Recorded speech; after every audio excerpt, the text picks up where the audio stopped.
dipersembahkan oleh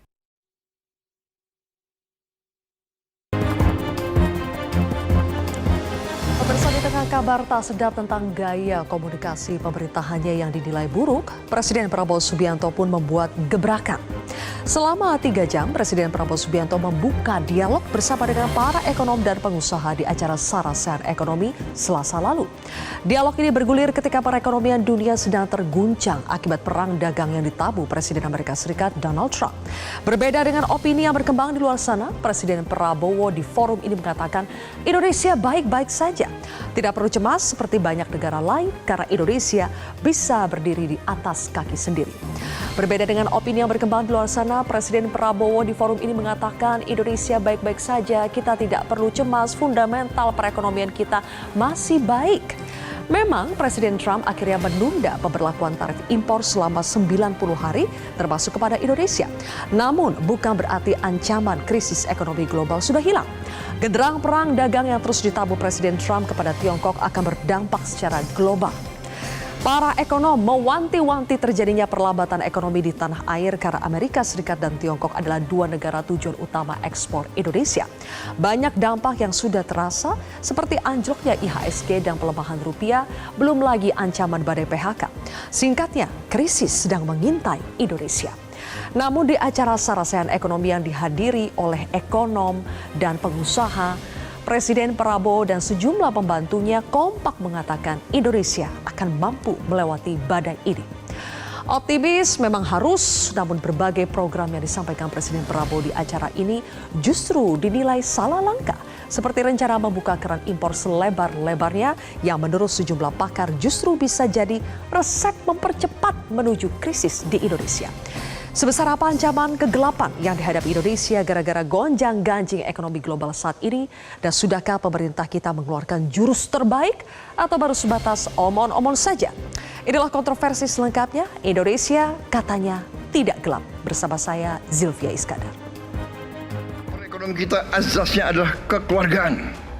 Tidak boleh ada orang yang lapar di Republik yang merdeka 80 tahun. Tidak boleh ada orang yang tinggal di bawah kolong jembatan. Ini menusuk rasa keadilan. Tidak boleh ada orang yang tidak makan. Saya sudah mulai sadar bahwa komunikasi dari pemerintah yang saya pimpin memang agak kurang. Dan itu adalah tanggung jawab saya. Saya bilang saya nggak suka orang yang hanya omon-omon. Hanya omon-omon. Terus terang aja. Saya bertahun-tahun saya sudah ingatkan. Mari kita bangun ekonomi kita. Dengan sasaran berdiri di atas kaki kita sendiri. Di zaman sekarang, pemimpin harus terbuka untuk masukan. Kita tidak anti kritik. Saya juga heran. Ya, ada orang yang mengatakan Indonesia gelap. Ya, saya kalau dia memang merasa gelap ya itu hak dia. Tapi kalau saya bangun pagi saya lihat Indonesia cerah. Saya optimis. Saya bangga sekarang jadi Presiden Republik Indonesia. Kekayaan kita akan kita kuasai. Akan kita kelola untuk sebesar-besarnya kepentingan rakyat.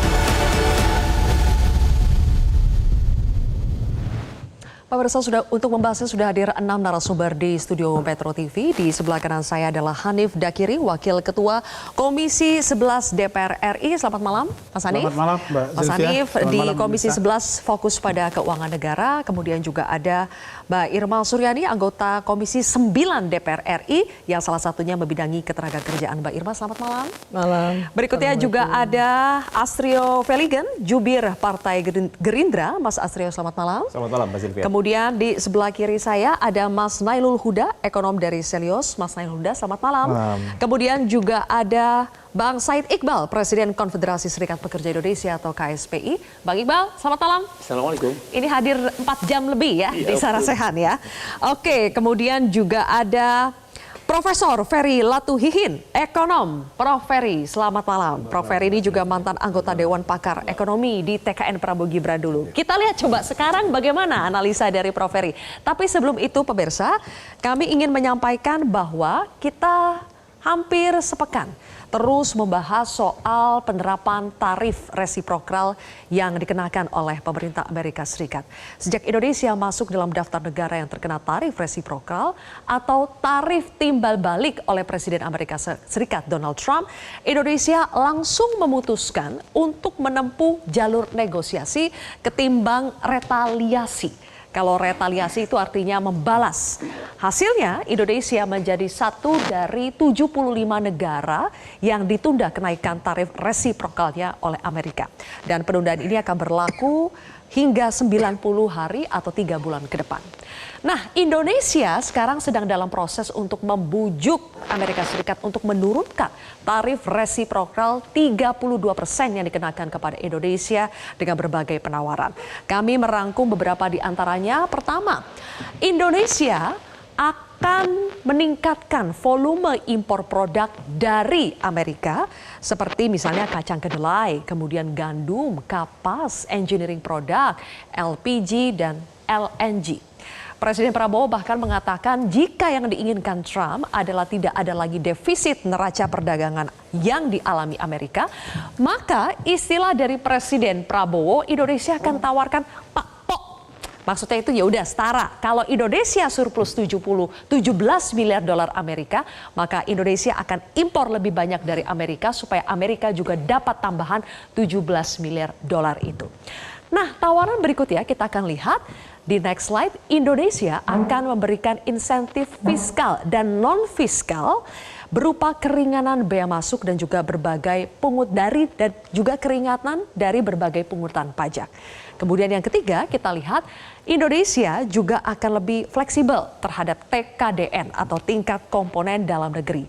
Nah, apabila tawaran ini nanti diterima oleh Amerika, maka barang di sektor ICT atau teknologi informasi dan informatika yang diekspor Amerika ke Indonesia akan diberikan kelonggaran TKDN yaitu di bawah 25%. Presiden mengatakan Indonesia harus realistis. TKDN yang dipaksakan membuat Indonesia kalah kompetitif. TKDN makanya akan dibuat lebih fleksibel dan diganti dengan insentif. Selain menawarkan 3 hal tadi, Presiden Prabowo juga mengatakan akan menghapus kuota impor. Masih banyak pertanyaan sebetulnya, ini kuota impor untuk komoditas apa yang dimaksud? Hintnya atau petunjuknya yang disampaikan oleh Presiden adalah komoditas yang menyangkut hajat hidup banyak orang.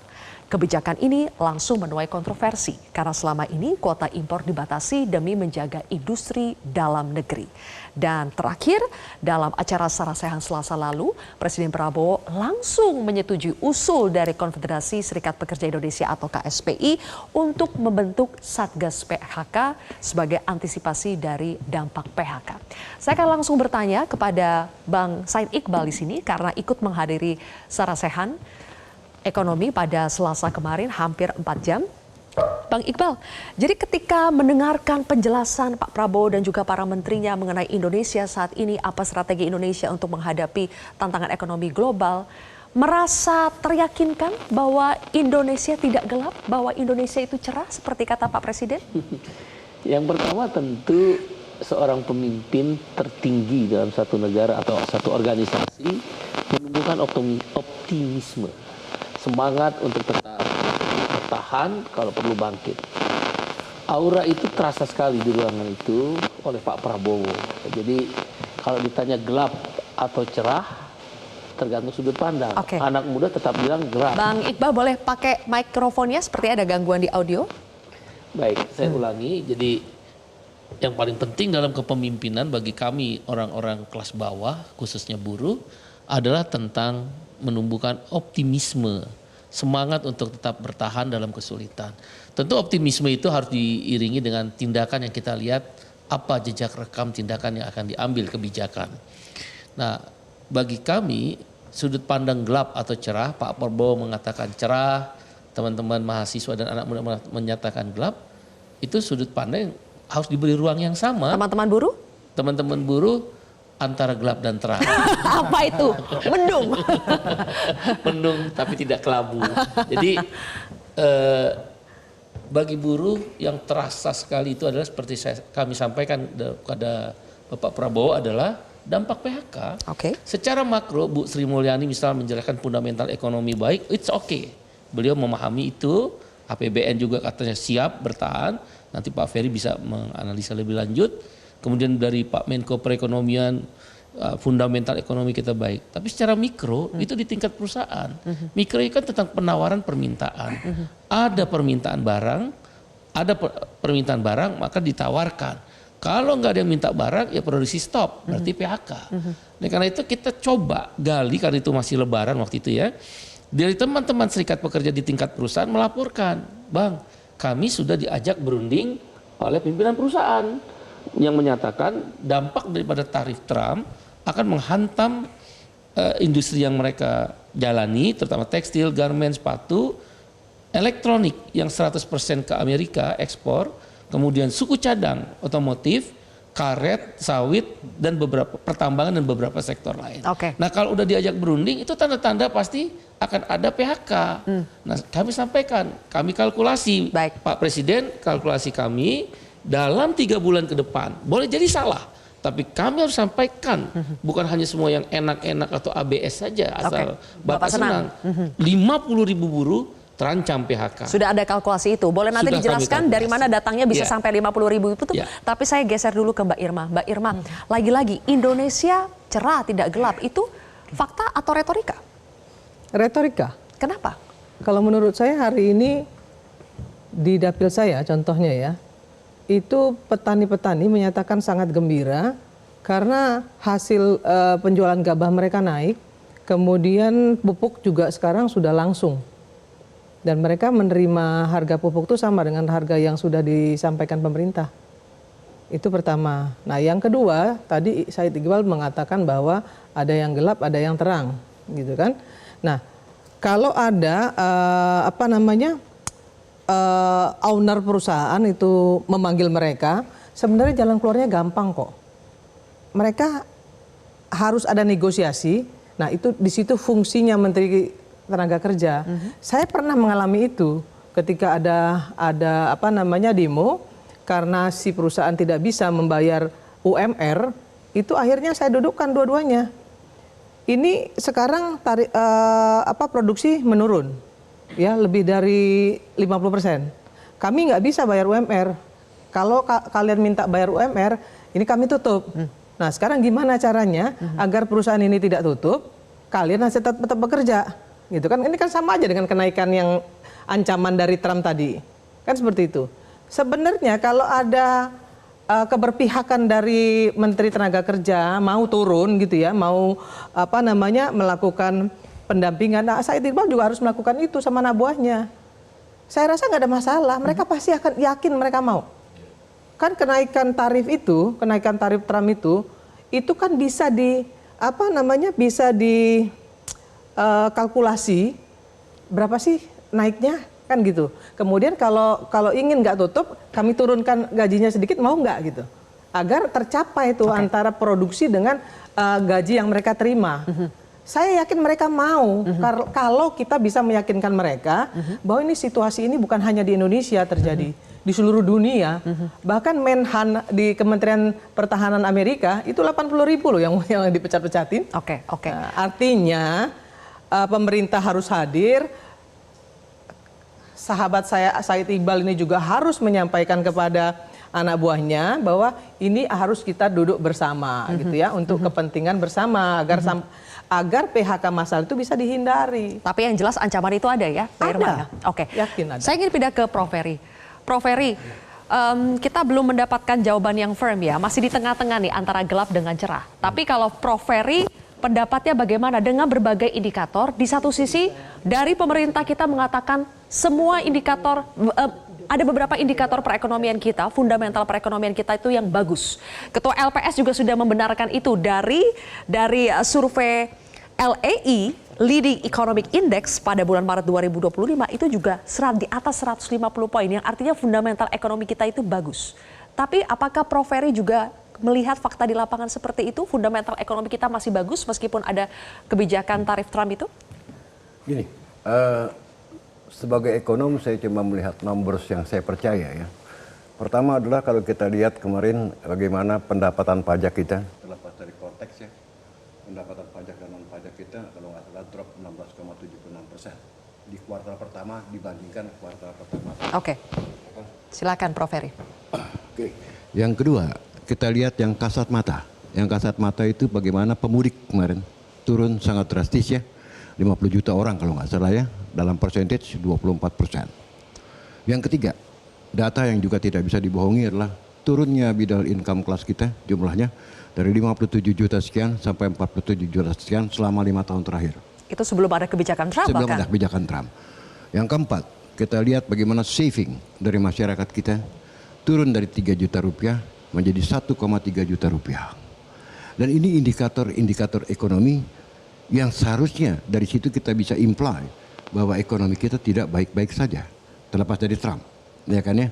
Nah, masalahnya kembali lagi, kalau tahu orang-orang turun ke jalan, mahasiswa bilang Indonesia gelap atau kabur aja dulu. Satu, Mbak, yang ditakutkan adalah hope, ya. Kita akan stres ketika kita lihat hope itu semakin menipis, ya, bahwa kita on the way down, ya kan. No matter berapa tinggi kita berada. Misalkan Mbak seorang konglomerat, oke, fine, ya kan, orang lihat dari luar, oh tajir melintir, nggak ada problem. Tapi Mbak pasti stres kalau lihat bisnis Mbak going down, ya nggak? Begitu juga dengan si kecil, tukang ojek, ya kan, walaupun memang statusnya tukang ojek cuma 100.000, tapi begitu dia mendapat harapan mendapat 150.000, kecil Mbak, tapi harapan itu naik. Ya, inilah yang membuat psikologi masyarakat mengatakan Indonesia gelap. Kenapa? Karena on the way down ekonomi kita, dan itu tidak bisa dihindari berdasarkan data-data yang ada. Tadi simpel aja, kita paling kasat mata lah kemarin, bagaimana pemudik begitu drop ya. Padahal yang namanya mudik itu, lebaran itu dibela-belain loh bos. Karena itu tradisi yang udah ratusan tahun ya, bahwa pada saat lebaran mereka harus pulang, ya kan? Dan jumlahnya juga pun sangat fantastis in term of percentage, itu lebih dari 24% loh. Ya. Jadi Prof. Ferry melihat ada indikator lain yang bisa membantah apa yang disampaikan oleh pemerintah. Bukan, saya tidak mau bilang juga Indonesia ini gelap gitu loh ya, enggak. Tapi at least kita not on the way up, ya kan? Dan saya yakin bahkan OCBC sudah mendowngrade pertumbuhan ekonomi kita dari 5,2% ke 4,9%, dan setelah kasus Trump 4,7%. Sedangkan estimasi saya sendiri 4,5% loh. Ya, jauh dari. So we are going down. We are going down. Bagaimana tanggapan dari Mas Astrio? We are going down, tidak seperti apa yang disampaikan oleh Presiden dan para menterinya di Sarasehan kemarin. Nanti kita akan bahas selesai jeda, pemirsa, tetaplah di Kontroversi.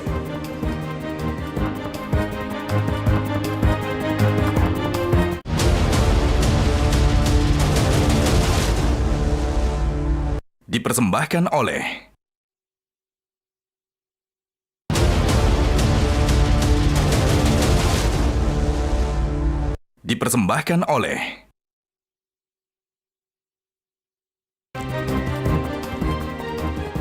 Baik, kembali lagi di Kontroversi, pemirsa. Jadi Mas Astrio, kata Prof. Ferry, we are going down.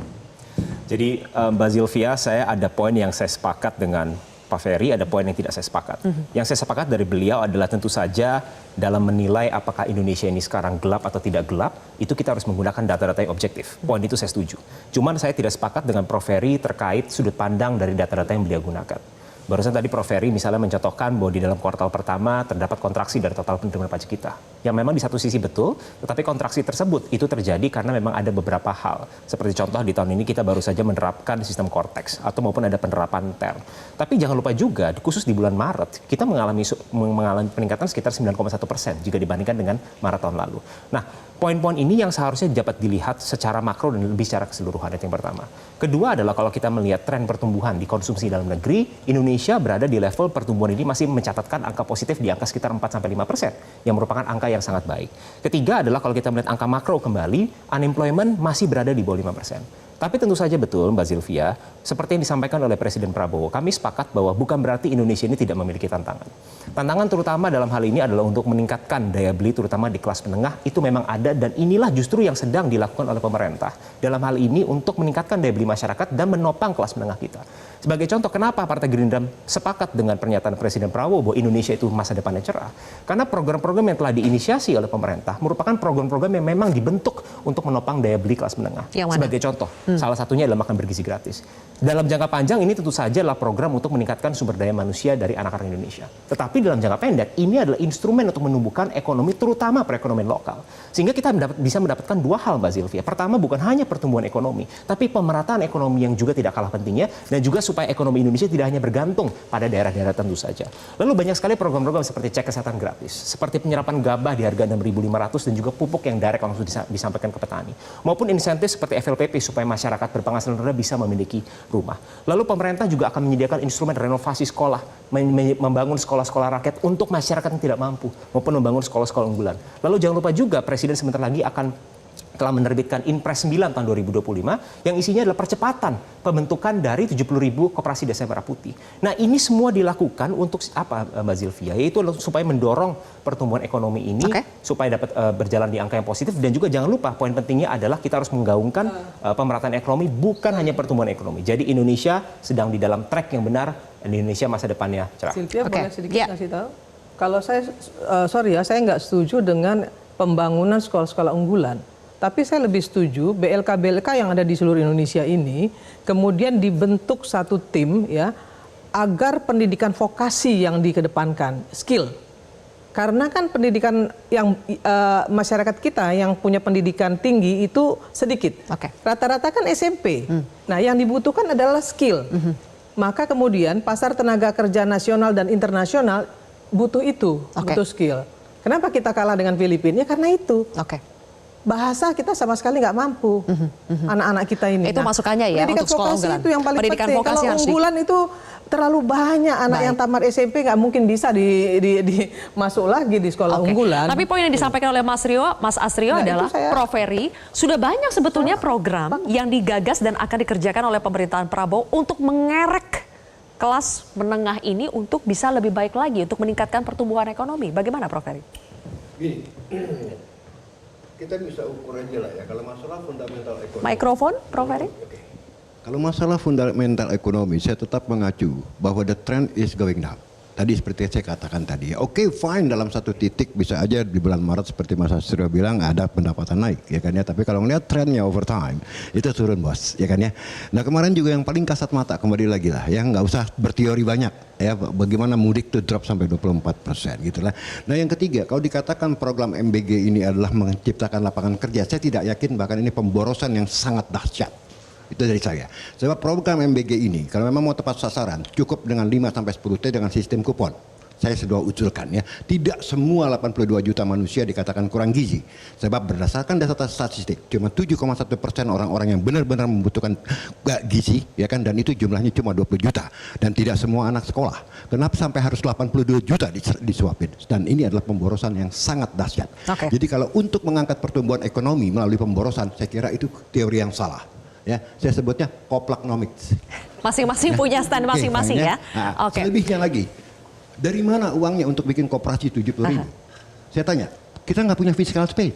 Akibatnya apa? Nanti bank-bank ditodong untuk ngasih ke maksudnya koperasi. Gimana? Ya kan? Koperasi, 70.000 koperasi. Bukan koperasi, Anda salah. BLK, Balai Latihan Kerja yang sudah ada di kementerian. Beda lagi, beda program. Beda. Saya masih ngomongin koperasi merah putih, Bang. Ya kan ya. Nah, ini saya pertanyakan. Saya nggak ini. Tidak against poinnya Mbak Irma. Menyambut Mbak punya ya. Nah, ini program koperasi, katanya koperasi merah putih 70.000 ya kan, dengan dana kalau nggak salah dibutuhkan 300-400 triliun. Saya pertanyakan, uangnya dari mana? Ini program lain lagi. Sebagian akan menggunakan APBN dan tentu saja sebagian sesuai dengan instruksi Presiden juga akan melibatkan Bambang Himbara. Ini merupakan contoh salah satu bentuk penyaluran kredit yang produktif. Ini yang paling bahaya. Memang penyaluran kredit ini juga harus produktif dan digunakan untuk ekonomi dari daerah, membangun ekonomi ini dari pedesaan. Itulah visi daripada Presiden. Bank BUMN Himbara ini dibuang di pasar modal karena they don't trust it, dan tidak pernah ada story-nya koperasi kita berhasil. Kalau pasar modal itu hal yang berbeda ya Pak Ferry. Dan saya yakin Pak Ferry sebagai praktisi ekonom pasti Pak Ferry mengerti dengan baik. Kalau kita berbicara fundamental daripada bank-bank BUMN kita semuanya berada di level yang baik. Cuman kalau masalah pasar modal ya ini bukan hanya terjadi hanya di IHSG saja. Bahkan kalau kita berbandingkan dengan Shanghai, dengan Hang Seng, mereka dropnya jauh lebih banyak. Memasukkan bank-bank Himbara ke dalamnya, semua sell itu bank. Dan terjadi apa yang terjadi? Begitu terjadi trading halt Pak, saat semua pasar hijau kita terjadi trading halt. Dengan salah satunya, bukan salah satunya, sebanyak orang membuang bank karena dia worried. Lagi-lagi ini Prof Ferry berbicara tentang pasar modal ya, sedangkan beliau belum mengadres bahwa fundamental perbankan BUMN kita berada di level yang sangat baik. Oke. Nanti kita bahas lebih jauh lagi ya, biar dapat giliran nih Mas Hanif Dakiri dan juga Mas Nailul. Oke, Mas Hanif, untuk Anda saya ingin putarkan dulu ya, ada pernyataan dari Pak Luhut, Ketua DEN dan juga Menkyu Sri Mulyani tentang krisis. Kita sebenarnya tidak perlu khawatir berlebihan. Kalau kita waspada, yes. Pengalaman kita juga menangani kasus-kasus besar sudah cukup banyak. Bagaimana negara-negara lain pontang-panting menghadapi COVID, kita mampu mengatasi dengan baik. Jadi banyak sekali sebenarnya peluang-peluang yang kita bisa lakukan. Tapi seperti yang dikatakan Presiden, kita semua harus mendukung, tidak memfabrikasi berita-berita yang belum tentu benar. Kita justru memfabrikasi berita-berita yang baik, yang positif mengenai negara kita. Karena kita sedang menghadapi situasi global. Jadi saya ingin memberikan keyakinan bahwa penerimaan pajak masih on track. Karena dalam sebulan terakhir ini dibuat headline untuk membuat seolah-olah APBN tidak sustainable, APBN tidak prudent, dan ini akan menjadi berantakan. Tidak. Presiden memang punya banyak program, tapi itu semuanya didesain dalam APBN yang tetap prudent dan sustainable. Jangan kita semua menambah keresahan yang tidak perlu untuk hal-hal yang sebetulnya fundamentally masih baik. Mas Hanif, Komisi 11 melihat apa yang disampaikan oleh Pak Luhut, Bu Sri Mulyani tadi, Indonesia dalam kondisi yang baik, Indonesia sudah terbiasa juga dalam menghadapi krisis. Apakah itu adalah pernyataan yang dirasa oleh teman-teman di Komisi 11 itu adalah sebuah fakta yang terjadi hari ini, atau sebetulnya itu hanya narasi untuk tidak membuat publik khawatir? Jadi sebelum saya menjawab langsung soal Pak Luhut sama Bu Sri Mulyani, menjawab pertanyaan awal soal Indonesia ini gelap apa tidak. Saya mau katakan bahwa Indonesia itu belum gelap, tapi kita perlu segera menyalakan obor harapan. Dan itu sudah dilakukan oleh Pak Prabowo sebagai presiden kita. Hari ini, terutama kemarin beberapa waktu terakhir, termasuk yang sarasehan dihadiri Pak Iqbal itu, Pak Prabowo sudah memberikan harapan betul, memberikan optimisme kepada masyarakat. Dan itulah syarat pemimpin yang paling penting, bisa memberikan harapan kepada mereka yang dipimpin. Yang kedua, kalau kita bicara soal ekonomi secara keseluruhan, saya ingin memperkuat yang disampaikan oleh Mas Astro, bahwa memang fundamental ekonomi kita ini masih kuat. Misalnya kalau kita baca data ya, misalnya indeks PMI kita, manufaktur misalnya, itu masih mengalami kenaikan. Ekspansinya sampai 52,4%. Neraca perdagangan kita masih surplus. Penjualan retail dan otomotif juga terus tumbuh. Kalau kita bicara soal indeks kepercayaan konsumen, ini masih naik. Neraca perdagangan kita masih surplus. Perbankan kita masih bagus. Misalnya dana pihak ketiga mengalami pertumbuhan. Terus kemudian modal perbankan juga masih cukup kuat. Penyaluran kredit juga tumbuh 10%. Ini kan menjadi fundamental ekonomi kita yang saya kira memberikan harapan. Tapi, nah ini yang mungkin masuk ke yang tadi disampaikan oleh Pak Ferry. Ada sejumlah tantangan yang memang harus kita hadapi dalam waktu terakhir ini. Misalnya terkait dengan pelemahan daya beli, kita memang masyarakat merasakan itu. Kemarin kalau kita bicara soal pasar saham, nah itu memang juga ada tantangan yang itu harus di handle oleh pemerintah. Tapi di atas itu semua yang saya mau katakan adalah bahwa pemerintah menurut saya dalam hal ini Pak Presiden Prabowo sudah on the track. Ya kan? Dia bisa memberikan guidance yang jelas, memberikan arahan yang jelas kepada seluruh jajarannya bagaimana ekonomi ke depan ini bisa terus tumbuh. Kalau Pak Ferry katakan misalnya going down, mungkin beberapa waktu kemarin ya kita sempat mengalami going down itu. Nah, tetapi saya mau bilang sekarang ini justru bottoming out gitu. Jadi ibarat grafik itu kita kemarin sempat turun gitu set. Nah, tapi sekarang sudah mulai bottoming out. Lagi Naik rebound. dan trennya menurut saya ini cukup bagus, termasuk penerimaan pajak kan juga sudah mulai sudah mulai bagus lah. Mungkin Oke. perbaikan di sistem korteknya dan lain sebagainya. Jadi secara umum saya kira harus tetap positif untuk melihat Republik ini. Dengan berbagai fundamental ekonomi yang tadi disampaikan oleh Mas Hanif Dakiri, kemudian juga Mas Astrio, apakah betul menurut Selyus bahwa saat ini Indonesia belum gelap, Indonesia on the track, dan kita ini patut untuk optimis sebetulnya? Ya, mungkin langsung saja ya. Kalau dari Cels sendiri memandang bahwa Indonesia sudah gelap sebenarnya. Sudah gelap? Sudah gelap. Bentar dulu. Beda-beda nih ya? Ya, kalau tadi Prof. Ering memang mengatakan sudah gelap tapi kurang lugas gitu kan. Nah, ini saya katakan bahwa kita sudah gelap, yang dimana kalau kita lihat IKK, Pak Hanif, memang kalau dilihat dari angka masih di atas 100. Tapi kalau kita lihat trennya itu menurun. Itu dari Desember ke Januari itu menurun, di mana di tahun-tahun sebelumnya itu mengalami kenaikan. Karena apa? Karena setiap tahun itu pasti ada kenaikan gaji. Kalau ini ada kenaikan gaji, tapi turun IKK-nya. Artinya adalah masyarakat tidak yakin akan konsumsi mereka. Itu yang pertama. Ini sebuah anomali ya? Anomali. Oke. Yang kedua adalah dari sisi kita menghitung untuk tren konsumsi rumah tangga dan pertumbuhan ekonomi di Ramadan Lebaran.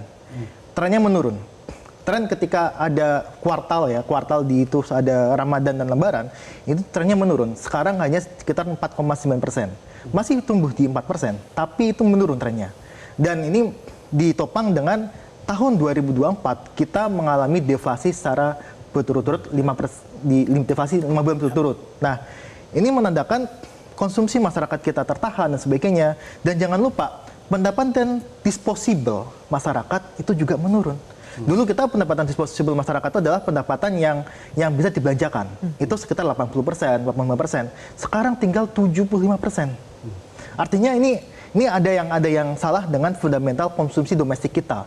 Padahal kalau kita merujuk kepada data semua, kita pasti tahu lah, konsumsi rumah tangga 50% penyumbang terhadap PDB kita. Nah, ini yang berbahaya. Karena kalau kita ditengok di tahun kemarin sudah berapa Bang Iqbal? 80.000 ya?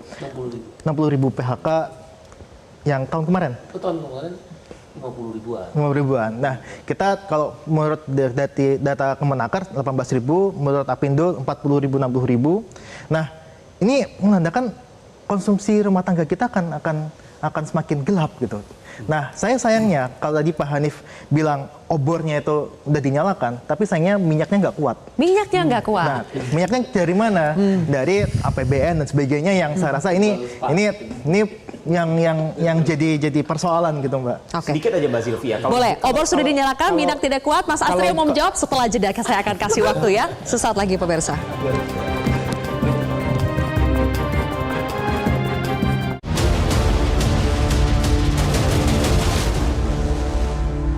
Dipersembahkan oleh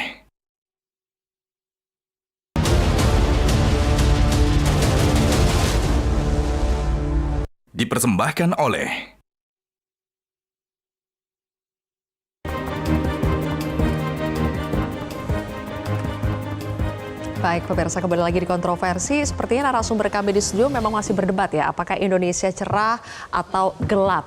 Di sebelah sini yang kiri mengatakan Indonesia gelap, obornya sudah menyala tapi minyaknya kurang. Bagaimana tuh, Mas Hanif? Justru biar minyaknya nggak kurang, maka satu, kita nggak boleh saling menyalahkan. Yang kedua, ini saatnya kita untuk bersama-sama sebagai bangsa, kita ini harus gotong royong ya, untuk mendorong agar ekonomi kita bangkit lagi. Setidaknya ada tiga sisi yang kita bisa lihat. Satu adalah soal daya beli rakyat. Nah, gimana caranya kita ini melakukan penguatan daya beli rakyat? Makanya kita dorong nih pemerintah bisa memperkuat daya beli rakyat dengan melakukan percepatan insentif-insentif yang untuk masyarakat, entah itu BLT kah, entah itu insentif untuk UMKM lah, entah itu untuk macam-macam seperti MBG dan lain sebagainya. Kemudian juga soal menjaga kepercayaan pasar. Nah, ini saya mau dorong lebih kepada bagaimana kita melakukan transformasi strukturalnya lah. Jadi biar ini lebih kuat di pasarnya, gimana agar nanti sektor-sektor produktifnya bisa lebih didorong, bahkan mungkin kita bisa masuk ke reindustrialisasi.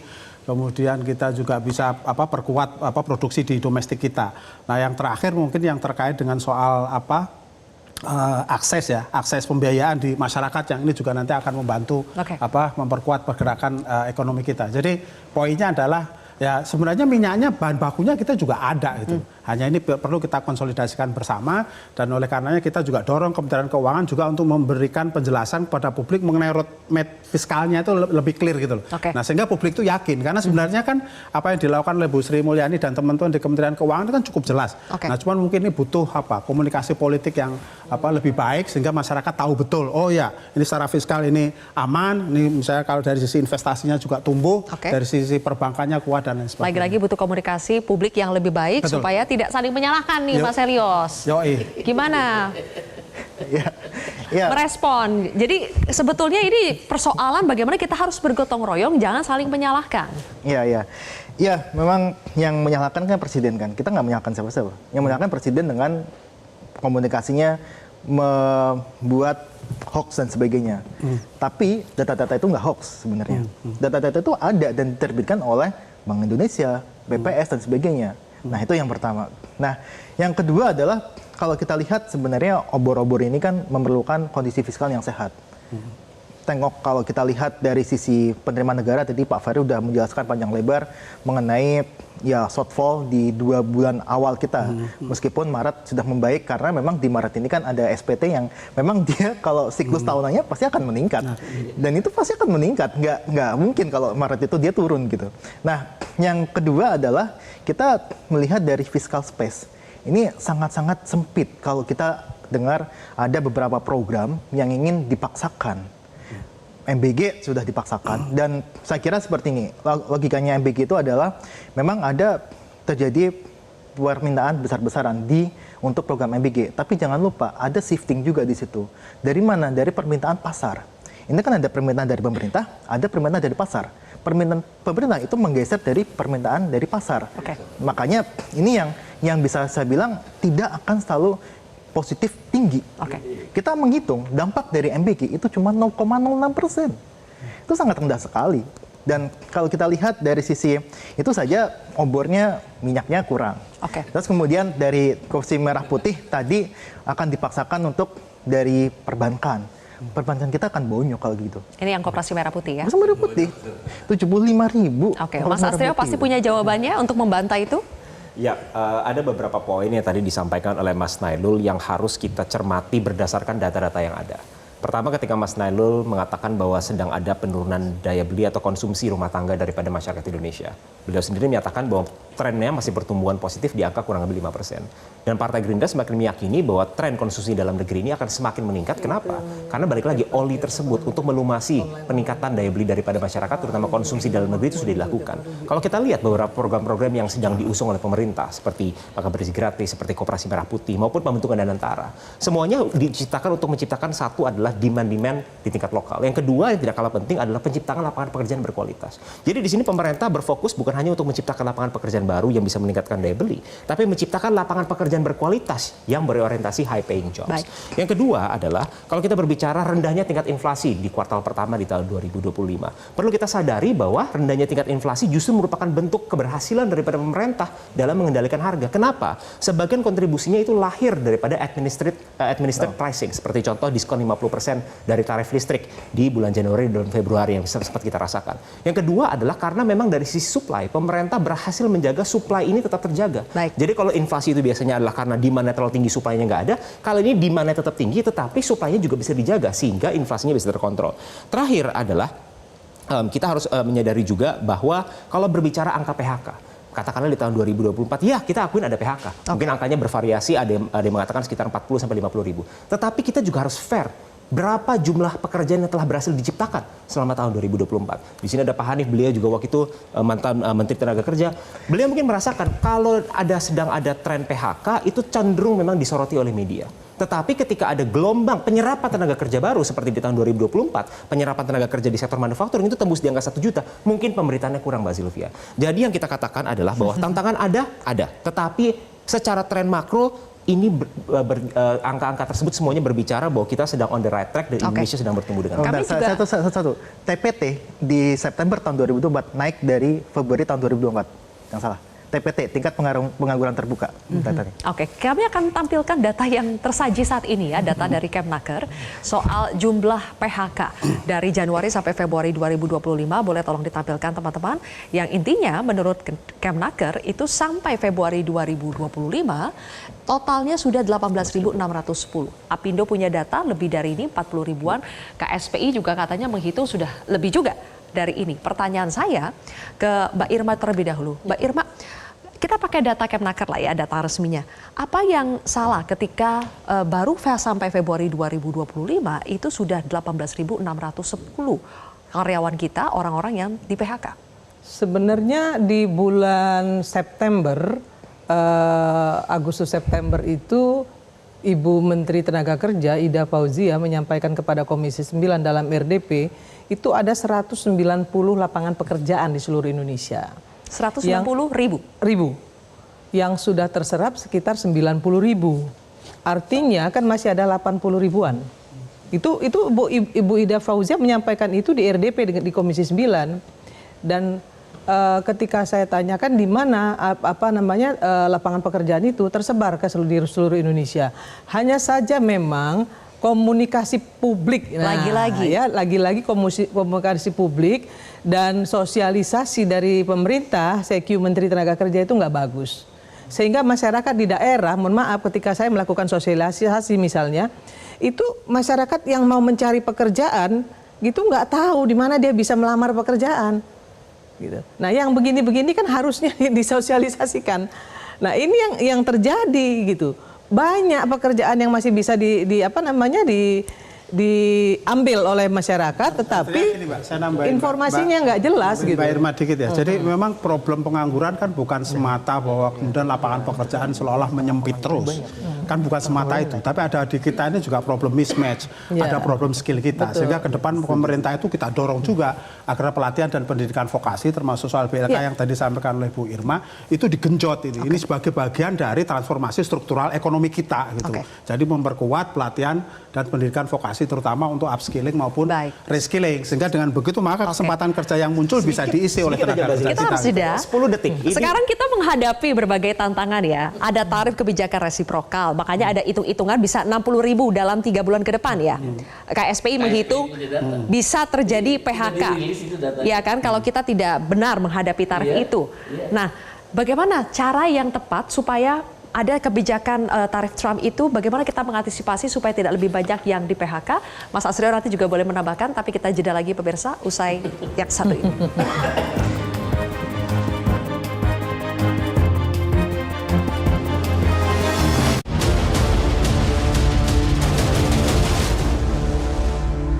Dipersembahkan oleh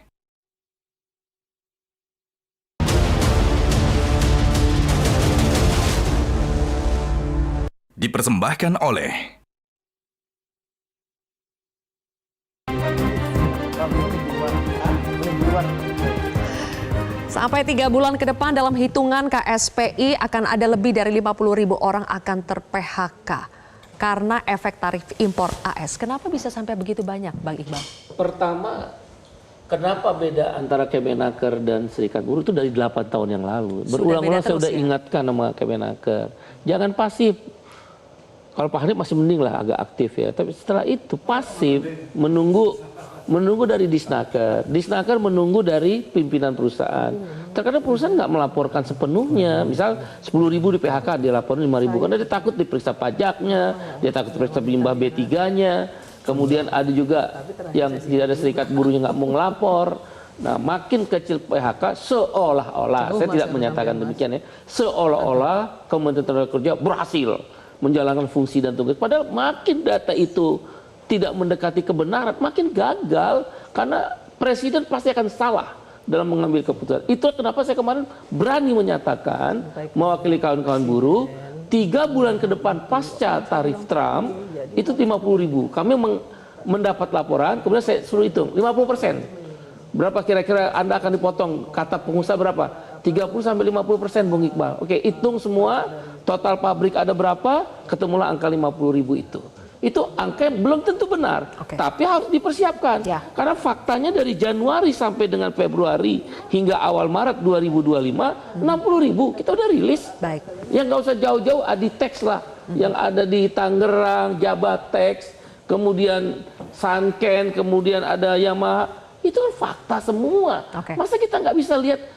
Yang paling gampang lihat sosial media lah. PCO-nya di Kemenaker itu lihat sosial media kerjaannya. Kemudian dia periksa PT Sambu di Indragiri, nggak tahu bahwa itu perusahaannya tutup. Oleh karena itu kami sampaikan kepada Pak Prabowo ada 4 langkah yang secara mikro. Saya nggak ngerti lah makro, walaupun saya belajar, tapi saya nggak mau masuk ke sana. Saya masuk mikro aja. 1, Satgas PHK. Jangan gerabak-gerubuk seperti Sritek. Presiden maunya begini, di lapangannya beda. Menterinya nggak, karena baru mungkin ya, nggak bisa berbuat apa-apa. Saya bilang THR nggak dibayar, pesangon nggak dibayar, bener. Habis itu cuma minta maaf. Nah, ke depan PHK itu akan menjadi gelombang protes. Lihat aja Amerika. Indonesia akan menghadapi itu. Itu Pak Prabowo nggak mau, makanya direspon. Yang paling kami sepakati adalah Satgas PHK. Bikin poskonya, bikin mappingnya, kita klasifikasi kalau sebelum terjadi PHK langkah-langkahnya apa, kalau udah mulai oleng antisipasinya apa. Kalaulah terjadi PHK, hak buruhnya harus dibayar. Bahasa beliau kan, kehormatan bagi saya adalah memastikan tidak ada buruh yang tidak mendapatkan haknya. Itu diomongin kok. Nah, baru deregulasi. Yang dimaksud impor Pak Prabowo tadi itu adalah yang dimaksud impor Pak Prabowo tadi adalah bukan semua barang. Tekstil Pak Prabowo nggak mau impor masuk, maka kami menyampaikan Permendak nomor 8 tahun 2024 cabut. Kan Bapak udah janji, saya ingetin lagi, Bapak udah janji loh sama kami, bahkan Bapak telepon Pak Zulhas. Oh iya, kalau bisa besok cabut aja. Nah, yang kayak begitu kan cepat. Itu yang saya bilang, optimisme itu penting. Ini soal kuota pemimpin. impor ya? Iya. Tadi Pak Irma mau menanggapi apa? Singkat saja. Ya, saya cuma mau bilang bahwa kurator itu modus. Ini Sritex. Enggak, ya itu bukan cuma Sritex semua, itu modus. Semua, betul. Iya, modus. Makanya saya bilang tadi kan Iqbal bilang bahwa kepentingan karyawan duluan. Nah, ini nanti si kurator nyuruh 1 orang aja untuk protes, itu udah selesai itu yang namanya urusan karyawan itu dapat ini duluan, dapat pesangon duluan. Nah, itu nanti saya akan minta, kami dari Komisi 9 akan minta ke teman-teman serikat masukan-masukan itu untuk merubah. Satgas PHK harus melibatkan DPR. Akan kita libatkan. Baik, kakak-kakak, sayang sekali waktunya sudah habis. Bang Ferry baru dapat 1 kali ngomong, saya harus ke Prof Ferry lagi ya, sorry. Prof Ferry, jadi terakhir Prof Ferry, Bang Iqbal sempat menyentuh salah satu kontroversi juga, keran impor. Tidak jelas memang ketika Pak Prabowo mengatakan keran impor akan dibuka selebar-lebarnya. Ya, saya kira begini, kita harus tafsirkan yang berbeda ya. Dalam arti begini, bukan semuanya barangkali gitu kan, yang enggak, ini bahaya. Pak Prabowo juga secara sadar ya kan ya. Memang spontanitas dari beliau ya kan ya, bahwa kan ini akan dipermudah ya kan, tapi bukan berarti semuanya ya kan. Sebab apa? Kembali lagi, kalau semuanya dibuka Mbak, dengan Cina yang oversupply, ini jebol sama sekali loh. Saya juga against it ya kan ya. Mungkin kalau toh impor kuota yang dikatakan oleh Pak Prabowo itu bang sama sekali dinolkan, sama sekali bebas gitu, mungkin bilateral trade agreement kita dengan Amerika. Iya kan, bukan ke seluruh negara gitu. Dan sorry Pak, kalaupun kuotanya itu dihilangkan, pemerintah tetap dapat melakukan proteksionisme dengan menerapkan bea masuk Pak untuk melindungi. Iya pasti. Maksud saya begini, untuk meluruskan komunikasi tadi agar masyarakat paham ya kan, saya kira nggak segila itulah ya presiden kita ya. Artinya ini sama sekali mungkin dalam konteks kita lagi menghubungi Amerika. Iya. Pakpok, ya karena itu loh. Tapi tidak seluruh negara menurut saya. Itu bahaya sekali dan saya yakin Pak Presiden pun sadar. Kalau itu ya. Berarti kuncinya kalau singkat, kalau kita mau keluar dari kegelapan ini, atau setidaknya Prof Ferry mengatakan gelap ya. Gelap, belum gelap, setengah gelap, setengah cerah. Saya tidak menuduh presiden kita yang bikin gelap loh. Ini beliau menerima warisan dari presiden sebelumnya yang tidak dalam kondisi baik-baik.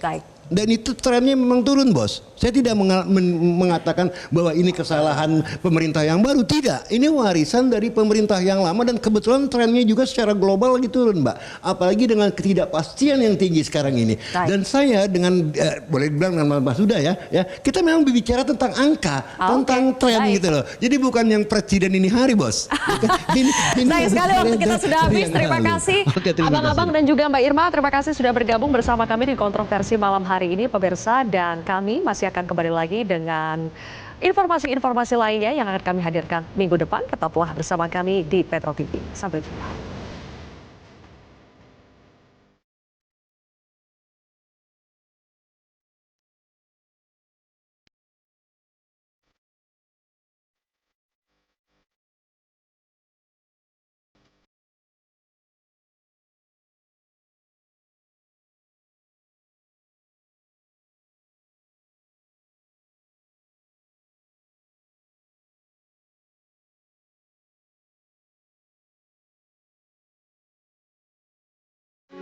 Metro TV dipersembahkan oleh